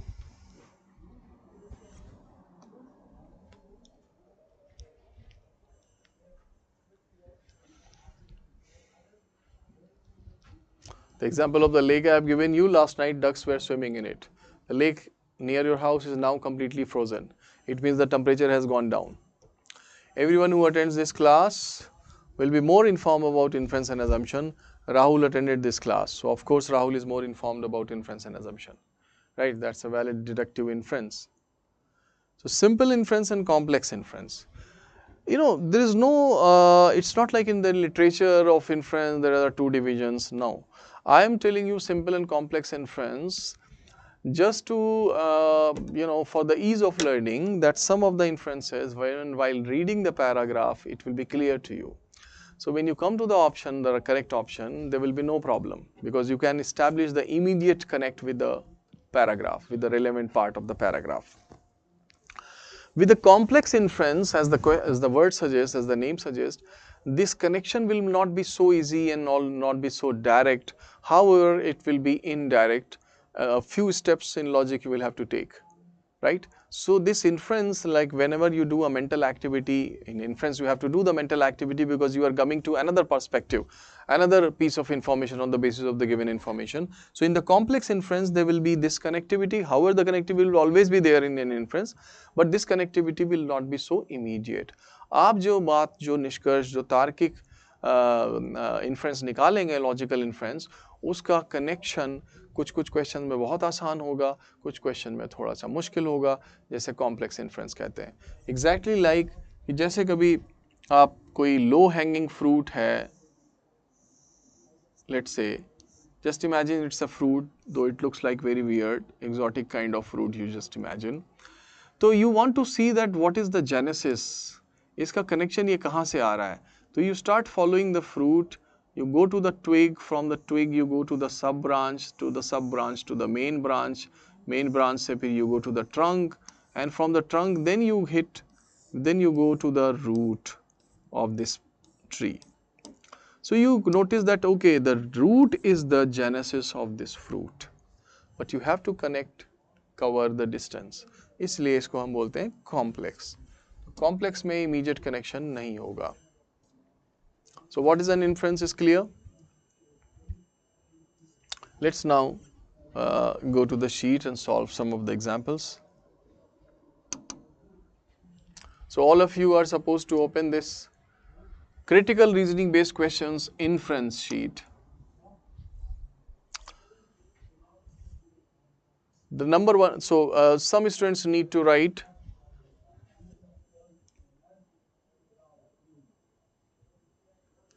Aditya, you need to consider the possible. I didn't, this word possibility is not clear to me.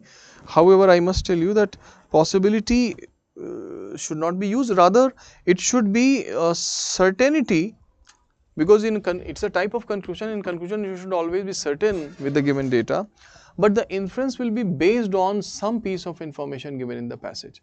Your job is that when you choose the option, you must also find out the source for that information. If the source is not in the paragraph, you should not choose it. Now the source will not be as it is directly given there, rather the source will be logically connected. So you need to establish that connection and you need to find out that source. ये काम आपको करना है, ठीक है. तो logic, तो inference is just a deduction based on any part of the para, based on any part of the para. So when you choose the answer, आप चाहे तो लिख सकते हैं इस point को, that inference is a logical deduction based on any part of the para, peripheral or central. Peripheral का मतलब secondary, unimportant part भी हो सकता है, और central part, primary part भी हो सकता है. तो based on peripheral or central part,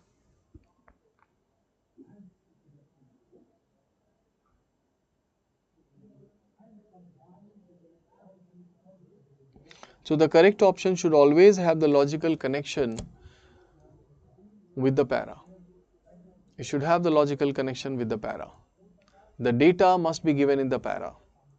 The data must be sufficiently given in the para. So any such option for which no data is given, when you go to such options that make a claim and for which no data is given, and you are unable to, logically you are unable to establish any connection, direct or indirect whatsoever, it is not the correct answer. So the incorrect answer will not have the logical connection with the passage. Is that clear? In the conclusion, we were doing the main point. Here, it could be any point. But so it's a mental activity that you do every day. So let me cite an example. Passage number 1 I am not giving you first. Passage number 2 you look at. This passage was asked in the GATE exam question. Can anybody, here you have to be watchful of the distortions done in the paragraph, in the options. So distortion should not be there. The exact information that should be used to make any logical deduction. So all the students are now supposed to solve passage number 2, then passage number 4, then passage number 5, and passage number 6. Can we accommodate 4 passages? Yes. So starting from passage number 2, then passage 4,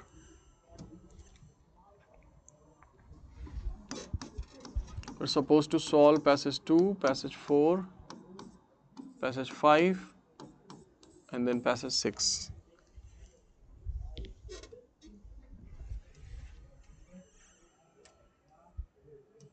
Yes. Don't take more than 7-8 minutes, 6-7 minutes, because the passages are very small. Just a statement. When you write the answer, do mention the number of the passage. Don't write just C. अभी तो समझ में आ रहा है, मुझे बाद में नहीं आएगा.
Alright, so the answers, simple passages, they were passage number 2, I'm giving you simple inferences here. The passage 2 should be, A should be the answer, right? The number of people in India infected with rabies is high. You know, the doubts I will discuss, I will address the doubts right now, because some students have chosen C option here. 2C, passage 2A is the right answer. C is the problem. It says rabies can be eradicated in India by vaccinating 70% of stray dogs. So 70% is given in the paragraph, the matching word is there. Eradicated means it will be made zero. Eradicate, when you eradicate something, you will make it zero. However, this second statement says it is estimated that inoculating means vaccinating 70% of pets and stray dogs against rabies can lead to a significant reduction in the number of people infected with rabies. A significant reduction in the number does not mean zero, means visible reduction by 20, 30%, 40% maybe. So C is actually a distortion case, DD case, data distorted here. Hence C is wrong. That is the answer. Achha, D option is talking about worldwide, so it is incorrect. You don't have any data for worldwide. B, the number of people, some people have chosen B option, the number of people in other parts of the world who are infected with rabies is low. How do you know that the number of people in other parts of the world is low? Because the paragraph only talks about India. WHO has not given you any information about other areas. So whether there it is low or it is normal, average, or it is high, we know nothing about the other parts. We have only been given information about India where it is very high. So be careful, when you are given information about A, you can't say anything about B. unless you have some logical connection. So dear, that's why A option, the number of people in India infected with rabies is high. It comes from the first line, the overwhelming number of people infected with rabies. It's a simple inference from based on that, because there is an error in other options. So passage 2 is clear. Now passage number 4 talks about Indian currency notes show the denomination indicated in at least 17 languages. If this is not an indication of the nation's diversity, nothing else is. It means it's a very strong evidence. So D is the right answer. Linguistic pluralism is a strong evidence of India's diversity. Passage 4, it should have been D option. D, most of you have chosen D.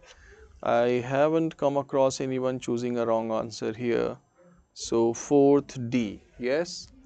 Other options have, either distortions or data inadequate cases. India is a country of exactly 17 languages. We can't choose. And linguistic pluralism is the only indicator. It's a very strong indicator, but author is not saying it's only indicator. Indian currency notes have sufficient space for all the Indian languages we don't know. Passage number 5. The correct answer should be heterogeneous. D, 5D. Yes. Most of you have chosen D option. That's good. Reason is, there were different streams of freedom movements in colonial India carried out by moderates, liberals, radicals, socialists, and so on. Many different streams were there. If you go for option A, it was like option C, nationalism in India was homogeneous, not at all, because different schools are given. So C, there's no chance. B says nationalism in India emerged in the context of colonialism, emerged in the context of colonialism. When was the origin of this nationalism in India? Did it emerge in the colonialism? We cannot say. Was it present during the colonialism? Yes, we can say that it was present. But when it originated, the date is not given here. So it goes beyond the passage, hence it's a DI case. Data inadequate case for this. A option, the emergence of nationalism in colonial India led to our independence. Now you don't know whether it led to your independence or not, because the statement only tells you that it was there. So we can't say anything about the end result. So passage option 5, option D. Passage 6, the last passage. Author talks about a smart city. It integrates all modes of transport, uses clean energy, and promotes sustainable use of resources. It also uses technology to ensure safety and security of the city, something which critics argue will lead to a surveillance state. So the critics have this notion, this perspective. Now option A statement, the correct answer should be C option. Passage 6, C. Yes, very good. Almost all of you have chosen 6C. Yes, because this is the perspective held by the critics, right? So all smart cities encourage the formation of surveillance state. Author has not said ki I believe that it will lead to a surveillance state. It is only the critics' perspective. So first is wrong. Second, surveillance is an integral part of. Now how can we say that it's an integral part? Author has not said. 3, sustainability and surveillance go hand in hand. Again, it is not given by the author, but there is a perception that smart cities promote surveillance, yes. And who owns this perception? The critics. So it is the critics' perception. The fourth option is, the statement is the right option, statement. So folks, when you solve the questions of inference, though you have solved only the simple inferences, it means the claim you are going to choose, the options should be treated as the claims you are going to choose on the basis of the given piece of information in the para. So the relevant part of the para should be found out and then cross-checked whether the data is sufficient, whether the data that has been used by the examiner in the option is just like the data is according to the data given in the passage, or it has been distorted, right? For example, you saw the distortion there that author said can be eradicated in India. This rabies can be eradicated, which was a distortion, because author himself said that it can be lead to a significant reduction in number, but he did not say it can be simply annihilated or made zero. So folks, about inference, just a couple of points you write down. The title will be, this is the last thing we are doing now. Your title should be the wrong options. The characteristics of wrong options, your traits of wrong options. So I have discussed with you what is an inference, how to analyze the passage, and it should be based on some part of the passage. And the third aspect is that traits, to the traits of wrong options. And write down number 1, an option with extreme words. Number 1, options with extreme terms are generally wrong. Options with extreme terms are generally wrong. Then number 2, data inadequate cases, data inadequate cases, DI cases. Number 3, data distortion cases. Number 3, data distortion cases. Number 4, so generally the extreme words. Then DI cases are quite often there, claim made not supported by the passage in terms of the data. Then the such claims made based on the distorted form of the data. And then fourth one, a mere factual repetition. A mere factual repetition of the fact given in the para.